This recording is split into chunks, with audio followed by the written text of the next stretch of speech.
It's a damn shame. A damn shame. A cop shoots another person. That person has a friend. That friend gets charged with murder, not the cop, and then gets over sentenced at that. Let me first bring you this video. Here it is. 28 years old. He was on drugs. He had been previously in trouble for sexually assaulting a minor. So now he's free from that. He's on drugs. He steals a car. The police get behind him. He doesn't pull over. He goes on a high-speed pursuit chase. He crashes into a tree. The car catches on fire. His girlfriend is in the passenger seat. She dies in the fire. This is who he is talking about. This is Wesley Phelps. He's 28 years old. He was on drugs. He had priors for burglary and assaulting a minor. He led police on a high-speed chase, crashed his car, and his girlfriend died. And Judge Sibley Reynolds gave him 3 years. But on the same day that Judge Sibley Reynolds gave him 3 years, he gave LaKeith Smith 65 years. LaKeith is 15 years old. Him and some other kids were breaking into an unoccupied dwelling. The cop showed up, the kids ran. The cop shot Adante Washington, which is LaKeith Smith's best friend, shot Adante in the back 3 times. Due to Alabama's felony murder law, LaKeith Smith was sentenced to 65 years for the murder of Adante, even though he didn't hold the weapon or shoot anybody. This happened on the same day, in the same court, by the same judge. 28-year-old who's actually responsible for somebody dying. 15-year-old who's actually not responsible for anybody dying. 3 years, 65 years. Let me break this insanity down. Let's put up the picture of the young man in question. I want to say thank you to Jolly for making sure I was alerted to this story. While LaKeith Smith was sentenced to 65 years, a legal technicality led to Smith's term of incarceration being reduced to 55 years. 3 years later, a judge reduced it from 55 years to 30 years in prison. Retired Circuit Judge Sibley Reynolds on the left. Let's put it up.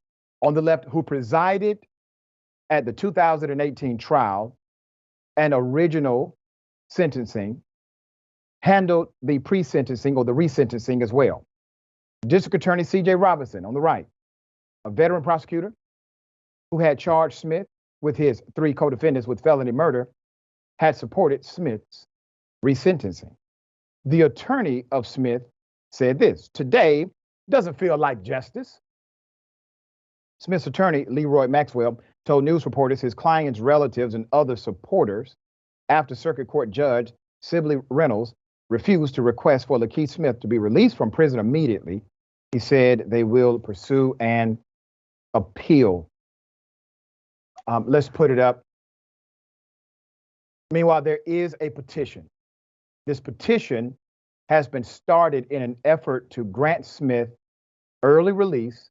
You can sign the petition at justiceforlakeithsmith.com. That's justice for LAKEITH Smith.com. I don't need to point to the elephant in the room. Our dear brother Jolly did a great job at doing that. You literally have the same judge, not in the same year, not in the same 5-year span, on the same day, give a 28-year-old adult who engaged in significant criminal action that led to the death of someone he was responsible for killing. This person gets a handful of years.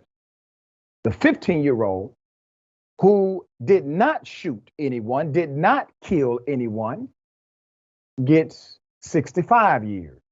Well, they determined that was unconstitutional. That's the reason they changed it. He was only 15 when it occurred.